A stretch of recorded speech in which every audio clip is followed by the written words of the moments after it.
नमस्कार दोस्तों, welcome back to your own channel. तो आज है तारीख 24 जनवरी 2021 और इस वीडियो में हम देखेंगे रिलायंस इंडस्ट्रीज का एक डिटेल रिसर्च रिपोर्ट को।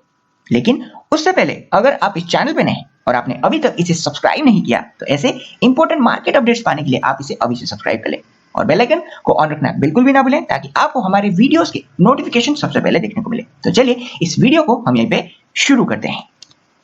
सबसे पहले अगर हम बात करें कंपनी के क्वार्टरली रिजल्ट्स को, तो यहाँ पे इस बार Q3 में कंपनी का नेट सेल्स हमें पिछले साल के मुकाबले 25% कम यहाँ पे दिखाई देता है और यहाँ पे कंपनी का जो ऑपरेटिंग प्रॉफिट है उसमें भी यहाँ पे अराउंड 32.9% का एक सिग्निफिकेंट डिक्लाइन यहाँ पे कोविड क्राइसिस के चलते देखा जा सकता है। अगर बात करें इसके प्रॉफिट बिफोर टैक्स के बारे में तो यहाँ पे अराउंड 40.8% का एक डिक्लाइन को देखा जा सकता है और नेट प्रॉफिट में हम इस बार अराउंड 8.8% का एक मार्जिनल डाउन साइड यहाँ पे इस बार देख सकते हैं। इन सब के बाद अगर आप इसके प्रॉफिट आफ्टर टैक्स को यहाँ पे कंसीडर करते हैं तो यहाँ पे कंपनी का जो प्रॉफिट आफ्टर टैक्स वो पिछले साल के मुकाबले ऑलमोस्ट हमें 10% कम दिखाई देता है और इसके वजह से यहाँ पे हमें इसके 9 मंथ का जो रिजल्ट है उसमें अराउंड 13.6% का एक प्रॉफिट आफ्टर टैक्स में एक डिक्लाइन हमें देखने को मिलता है। इसके बाद अगर हम बात करते हैं इसके पेट्रोकेमिकल और रिफाइनिंग सेगमेंट के बारे में तो यहाँ पे कंपनी का जो क्रूड ऑयल का थ्रूपुट है वो हमें यहाँ पे Q3 FY21 में around 16.7 million ton per annum पे दिखाई देता है, जो कि पिछले साल हमें 18.1 मिलियन टन पर एनम यहाँ पे देखने को मिलता था। तो इसमें भी यहाँ पे डिमांड के कम होने की वजह से थोड़ी सी गिरावट दिखाई दे सकती है और आप यहाँ पे रिलायंस का जो ग्रॉस GRM है, रिफाइनरी मार्जिन है, उसमें भी आप एक फॉल यहाँ पे क्वार्टर ऑन क्वार्टर बेसिस पे यहाँ पे देख सकते हैं। और अगर हम बात करें इसके ऑयल टू केमिकल सेगमेंट के बारे में तो यहाँ भी हमें क्वार्टर 2 के मुकाबले क्वार्टर 3 में एक मार्जिनल इंप्रूवमेंट यहाँ पे देखने को मिल जाएगा, लेकिन अभी भी हम पिछले साल Q3 के मुकाबले इसमें अभी भी अराउंड 30% तक एक डिक्लाइन यहाँ पे देख पा रहे हैं। तो अगर बात करें यहाँ पे इसके total oil and gas segment के बारे में तो यहाँ पे आप कंटिन्यूअसली इसमें एक फॉल को देख सकते हैं। यहाँ पे Q2 के मुकाबले आपको एक गिरावट यहाँ पे देखने को मिल जाएगा। रिफाइनिंग सेगमेंट में थोड़ी सी इंप्रूवमेंट यहाँ पे Q2 के मुकाबले देखा जा सकता है, लेकिन अगर हम इसे कंपेयर करते हैं पिछले साल की Q3 के मुकाबले तो यहाँ पे आपको एक सिग्निफिकेंट डाउन साइड यहाँ पे देखने को मिल जाएगा।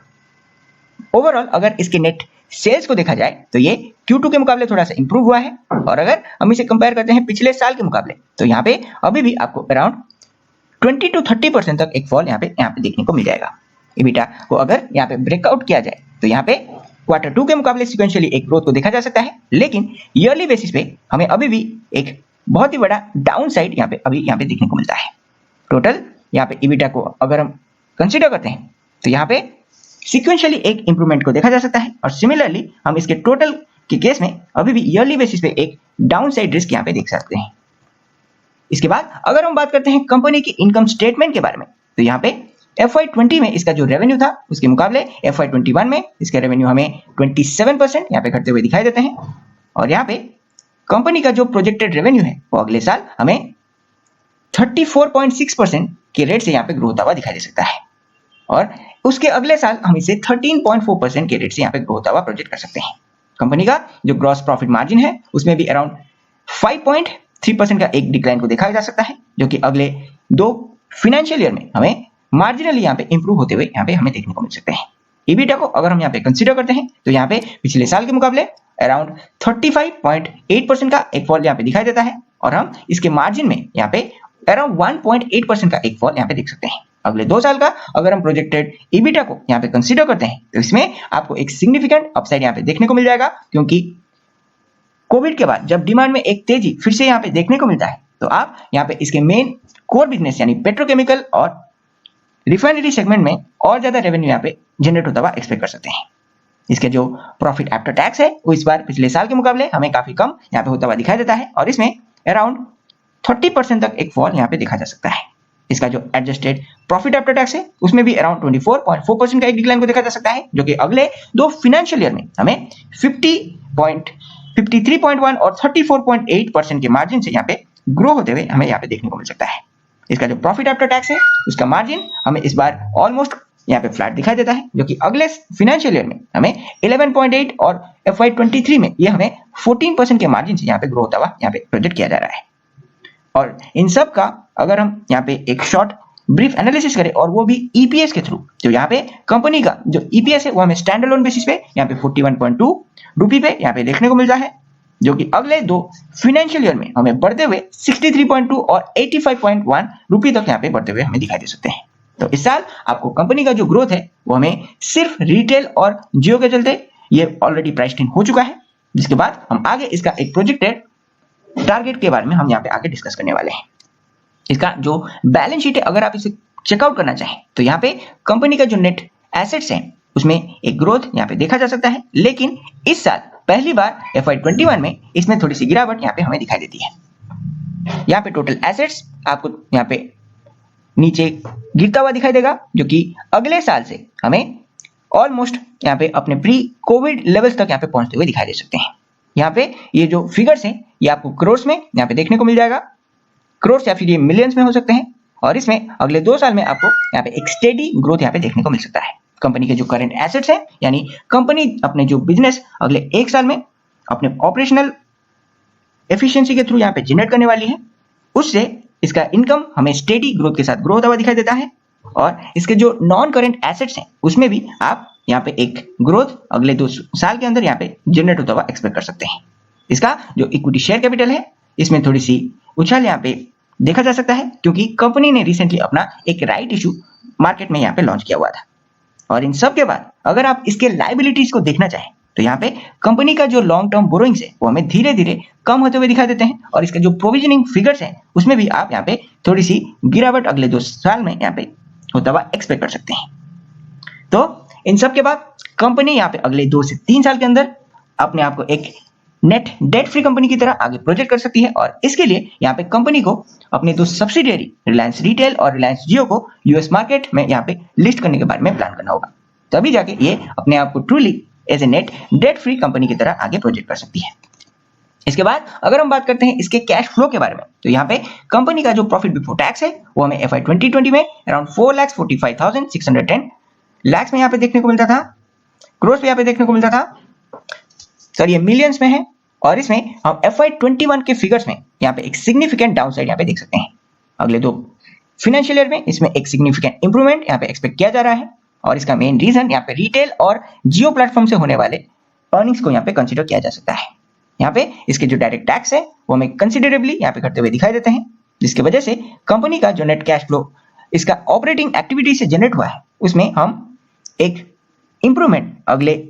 फाइनेंशियल ईयर के दौरान यहाँ पे जनरेट होता हुआ कंसीडर कर सकते हैं। इसके बाद अगर हम इसके नेट इन्वेस्टमेंट यहाँ पे देखते हैं तो पिछले साल कंपनी ने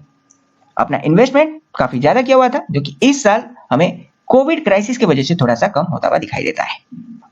और इन सब के बाद अगर हम कंसीडर करते हैं इसके फ्री कैश फ्लो को, तो ये पहली बार हमें नेगेटिव फिगर्स में देखने को मिलता है, जो कि अगले फाइनेंशियल ईयर में हमें फिर से पॉजिटिव कैश फ्लो में यहाँ पे तब्दील होता हुआ दिखाई दे सकता है। तो इन सब बातों को कंसीडर करते हुए स्टॉक प्राइस में आपको एक कंसोलिडेशन अगले कुछ क्वार्टर्स तक यहाँ पे दिखाई दे सकता है। तो आप इसमें अगर यहाँ पे पोजिशनल ट्रेड लेना चाहें तो आपको यहाँ पे एक स्ट्रिक्ट स्टॉप लॉस को आगे के लिए यहाँ पे मेंटेन करना होगा। बाद में अगर इसके वैल्यूएशन मैट्रिक्स को देखा जाए तो कंपनी का स्टैंड अलोन रिजल्ट के बेसिस पे इसका ईपीएस अभी के लिए हमें FY 21 में 41.2 रुपये पे यहाँ पे दिखाई दे सकता है, जो कि अगले 2 फाइनेंशियल ईयर में हमें 63 और 85 के लेवल तक यहाँ पे बढ़ते हुए हमें देखने को मिल सकते हैं। अगर हम इसके रिटर्न रेशियो को कंसीडर करते हैं तो यहाँ पे ROCE के लेवल्स को यहाँ पे इस साल 6.9 से घटते हुए 3.7 तक पहुंचता हुआ देखा जा सकता है, जो कि अगले 2 साल में हमें फिर से इसके पिछले साल के लेवल्स तक हमें पहुंचते हुए दिखाई दे सकते हैं। अगर हम बैलेंस शीट को चेक करें तो यहाँ पे net debt to equity ratio में आपको कंसिडरेबली एक इंप्रूवमेंट देखने को मिल जाएगा, जो कि पिछले साल FY 2020 में 0.4 था, वो इस साल हमें 0.3 तक यहाँ पे पहुंचता हुआ दिखाई देता है, और अगले साल इसे 0 के लेवल तक हम पहुंचता हुआ एक्सपेक्ट कर सकते हैं। और यहाँ पे अगर रिटर्न ऑन कैपिटल एम्प्लॉयड और रिटर्न ऑन इन्वेस्टेड कैपिटल को देखा जाए तो इसमें जो ग्रोथ है वो अगले 2 साल के अंदर आप यहाँ पे होता हुआ एक्सपेक्ट कर सकते हैं। वैल्यूएशन के पैरामीटर्स है, अगर हम यहाँ पे P/B रेशियो को यहाँ पे कंसीडर करते हैं, प्राइस टू बुक वैल्यू पे ये अभी हमें ऑलमोस्ट फ्लैट ट्रेड होता हुआ दिखाई दे रहा है, जो कि पिछले साल के मुकाबले हमें ऑलमोस्ट 0.1 रेशियो में इसमें एक तब्दीली यहाँ पे देखने को मिलता है। और अगर इसकी EPS बढ़ती है और इसका बुक वैल्यू यहाँ पे काफी अच्छा इंप्रूव होता है तो अगले 2 साल में ये लेवल्स आपको 2.7 और 2.5 तक यहाँ पे स्टेबल होता हुआ दिखाई दे सकता है। और अगर ईबी टू ईबिटा रेशियो को यहाँ पे कंसीडर किया जाए तो यहाँ पे इस साल कंपनी का ईबिटा यहाँ पे काफी कम रहने की वजह से ये रेशियो काफी ऊपर जा चुका है और अगले 2 साल में आप इसे 24.8 और 19.6 तक यहाँ पे घटता हुआ आगे के लिए एक्सपेक्ट कर सकते हैं। कंपनी का जो ईबी टू सेल्स रेशियो है वो भी इस साल काफी ऊपर जा चुका है, जिसकी वजह से वैल्यूएशन के पैरामीटर में इसका वैल्यूएशन काफी हमें प्राइसी दिखाई देता है। तो अभी के लिए स्टॉक में थोड़ी सी प्रॉफिट बुकिंग आ सकती है, लेकिन लॉन्ग टर्म को अगर आप कंसीडर करते हैं तो 1 से 2 साल के अंदर आप इसमें 40 to 50% का जो रिटर्न है अभी भी आप यहाँ पे जनरेट करने का यहाँ पे अपॉर्चुनिटी आपको दिखाई दे सकता है। डिविडेंड यील्ड यहाँ पे ऑलमोस्ट फ्लैट है, तो आपको यहाँ पे कंटिन्यूअसली स्टॉक में से एक डिविडेंड पे आउट आगे के लिए होता रहेगा। यहाँ पे ऑपरेटिंग मैट्रिक्स को अगर हम यहाँ पे कंसीडर करते हैं तो इसका मेन रेवेन्यू जिस सेगमेंट से आता है वो है पेट्रोकेमिकल और रिफाइनरी। तो यहाँ पे ब्रेंट क्रूड का जो प्राइसिंग है वो इसके लिए काफी क्रूशियल बन जाता है और इस साल ब्रेंट क्रूड हमें अराउंड 45 से लेके $50 के बीच यहाँ पे ट्रेड होता हुआ दिखाई दिया, जिसके चलते यहाँ पे कंपनी के रेवेन्यू में इस बार काफी गिरावट यहाँ पे हमें दिखाई देती है और अगले 2 साल के अंदर ये लेवल्स आपको प्री कोविड लेवल्स तक यहाँ पे पहुंचते हुए दिखाई दे सकते हैं। यहाँ पे जीआरएम लेवल्स के बारे में अगर हम बात करते हैं, ग्रॉस रिफाइनरी मार्जिन को अगर यहाँ पे कंसीडर किया जाए तो ये इस साल हमें $6 पे दिखाई देता है, जो अगले 2 फाइनेंशियल ईयर में हमें फिर से $9 के ऊपर यहाँ पे पहुंचता हुआ दिखाई दे सकता है। रिफाइनरी थ्रूपुट यहाँ पे फिर से बढ़ने के लिए हमें थोड़ा सा टाइम यहाँ पे लग सकता है, क्योंकि डिमांड यहाँ पे काफी कम होने की वजह से प्रोडक्शन यहाँ पे काफी कम यहाँ पे किया जा रहा है। और इन सब बातों को अगर आप कंसीडर करते हैं तो स्टॉक बिजनेस का जो मेन फंक्शनैलिटी है और वो भी इसके रिफाइनरी सेगमेंट से, तो ये अगले 2 फाइनेंशियल ईयर में हमें ऑलमोस्ट फ्लैट दिखाई देने वाले हैं। सिर्फ कंपनी यहाँ पे अपने रिटेल और जियो के रेवेन्यू से यहाँ पे काफी अच्छा ग्रो करता हुआ हमें दिखाई दे सकता है। और फाइनली अगर हम बात करते हैं इसके टारगेट लेवल्स के बारे में, तो इस साल 31 मार्च तक यानी फाइनेंशियल ईयर 2021 के एंड होने तक हमें 2250 तक यहाँ पे एक लेवल्स अपर साइड में देखने को मिल सकता है।